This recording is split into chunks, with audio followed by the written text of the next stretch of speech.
Anna, every time I talk to you, I'm happy. But what I'm most happy about today is to just see the great success of Matriark.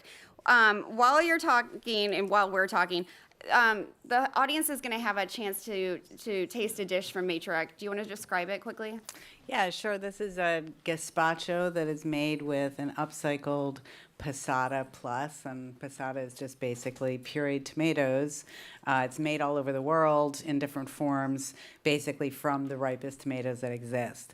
And what we do is we work with a large manufacturer of a premium roasted tomato who's been working on 4 varietals for about 25 years that make the best roasted tomato. Nice. But because of the way his process is, which is true in most large-scale production, he's throwing out 3 million pounds of beautiful, ripe tomatoes every season. And so we've worked with him to create a food-safe compliant capture for those tomatoes. And so you're basically getting like your grandmother's best tomatoes from the garden, except at an industrial scale. I love it. I love it. That's awesome. I'm wondering if I can ask you how, since you started Matriark, how have eaters' perceptions of sustainability shifted? Are they more confused? Are they less confused about what's good for the planet and can also taste good? I don't know if there's, I don't think there's as much confusion. I think it's like making the decisions, and B, having access to it. One of the things that there's so much that's hidden in what you buy or what you eat in a food service environment, for example. And so, the demand is there, but sort of how people see it or what they see as possible isn't always. Sure. And I think people need to ask more questions about what's in the food that they're getting. Yeah. What do you want nonprofits like Food Tank to do to be able to help consumers make those decisions and ask those questions better or differently? I think creating like a set of questions that you ask no matter where you are, and that can be in a, QSR restaurant, or Sure. it can be in your school or in a hospital. It can be for leadership to demand, like, what is your procurement list here? How is it actually meeting our sustainability goals? We have so much power in asking questions. But you have to ask them every day. You have to ask them every day. You can't just keep like, believe it, and then it stops. It's like John just said, you have to do this every day. It's yeah, not I mean, just she once was a year. unbelievable and so inspiring, and I wish that I could go work for her in a way. I wish she was our first lady here in the United States. Well. The upcycling industry has seen so much growth over the last several years. I'm wondering if you can talk about why that is. It just makes sense. I think that's one of the reasons. And I mean, how, people always say, like, what do you attribute your success to? And I think it's that we've created a business model that works. When things get thrown out, you're basically throwing money into the garbage. So, if 25% of vegetables go to waste and byproducts are another 25%, if you can figure out ways to capture that and sell it, you're getting money back on money you've already spent. Absolutely. And it, that trickles down to the farmers, it trickles down then to health perspective and everything else. So, business is at the end of the day like a great mover for change, and that's what we have to do. Yeah, so. I like that you said common sense. So much of what we're trying to do just makes common sense. Yeah. It doesn't have to be complicated. No, it doesn't. Although, I think that in a capitalist society that what the drivers of change are, you have to pay attention to those drivers. Yeah. So, big ag is gigantic in this country and has an enormous amount of power. And so I think what we're trying to do is like work at all the intersections of where you can create business models that work, and whether that's for regional farmers or whether that's for big industry, there has to be that kind of motivation. Absolutely. Anna, you came from the Sylvia Center, which you co-founded as a nonprofit. The pivot to go into business, even though it's mission-driven, must have been scary. I'm sure there was a lot of change that had to happen in your own life. What's if you can tell a little bit of that story and then give some advice to folks like you who are, are up and coming in this world right now? Yeah, I mean, I spent most of my career, working in the nonprofit world. And so, running a nonprofit is actually very simple, similar to running a startup. Yeah. Like, you have to be really lean. You have to report everything you're doing. You have to know how much you're spending on Kleenex. And you have a board you have to, tell that to. So, when I graduated from college, it was like, oh, you can go into business or you go in the nonprofit world. So right now is the greatest time to have a purpose-driven, values-aligned business Yeah. because you can do all those things with all those skills, Right. but make a difference. And it's like anything you do well, like working out or, competing as an athlete. You have to do it every day. You have to stay really lean. Yeah. And all those things that every, startup book tells you to do or every podcast are true. Right, right, It's right. like very complicated, but really exciting. And if you're driven by, the desire to make change, then you're going to make it happen. I'm wondering if you're willing to share sort of the biggest head-slapping mistake that you made when you first started out.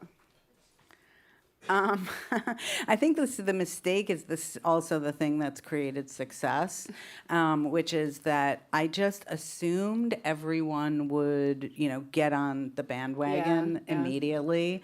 And I didn't realize like how much cajoling you have to do. And that, I have 3 sons and 4 grandchildren, and I'm just like, get out of the house. You got to get dressed, pack in one bag, go, go, go. And, obviously not everyone is like that. On the other hand, you kind of have to be that way to make the change. Sure. So, it's just both things. How much education for your customers did you have to provide? You just explained this beautiful story about the tomatoes. How much of that did you have to do? How much storytelling? We have a kind of great story because it starts in this place. People love to hear about farmers.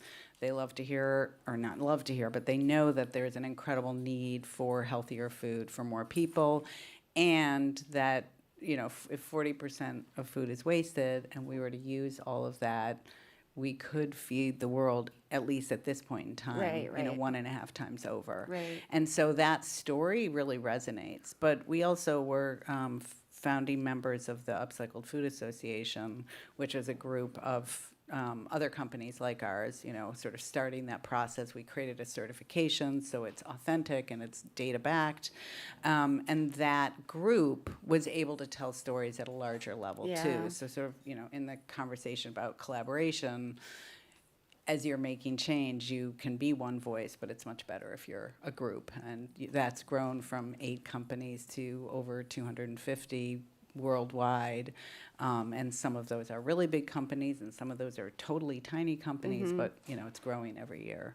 I've been with you at conferences like the Fancy Food Show here in New York, and I've seen young entrepreneurs come up to you and ask for advice. And I know you do a lot of, and I mean this in the best way, hand-holding on those sort of first couple of years of their businesses. What do they ask you, and what advice do you give them? Mostly they want to hear the story and the mistakes, and I always tell them those things. But the biggest advice I always give them is, like, know your P&L. Know what it costs to make the thing that you're making. Because if you don't start there, and this was advice that I got from one of our advisors, if you don't have a 50% margin when you start, you're gonna fail. And so that, for us, the rigor of having been in the nonprofit world, my co-founder is also a former banker, so she, she lives in the numbers, which Sure. is fantastic. But it really is true, because if it's not going to work as a business, Yeah. then you're not going to be able to make the change you want to make. Yeah, So, absolutely. Yeah. For my sort of final question for you, I'm wondering what you think about the speed and of progress on these issues today from the private sector, from mission-driven brands, and not brands that aren't mission-driven. It's not happening fast enough. And, that is something that's incredibly frustrating, I think for everyone. I think there is a turning point right now, and some of that, I think, is maybe in reaction to what's happening politically. Yeah. Like, the people who are serious about it are getting really serious. Yeah, They're yeah. not waiting anymore. People who are just doing it to tell a story, they don't really need to tell that story right now. Yeah. But I think that everyone really has an incredible role to play in pushing things forward. And whether that's, your personal choice of what you're buying in the grocery store, or, you're the procurement director, or you're the chef, you have to demand the data and the information of what you're buying and what percentage of that is actually making change. Yeah. So, with young people, I always say, get off your phones and, ask more questions. Right, But, right. everyone can kind of have that mentality, I think. Related to that, and I know I said it was the final question, in a world where data is being demonized, when you ask, if you encourage people to look at the data, there's barriers to that right now. People, are fearful or they're on the bandwagon.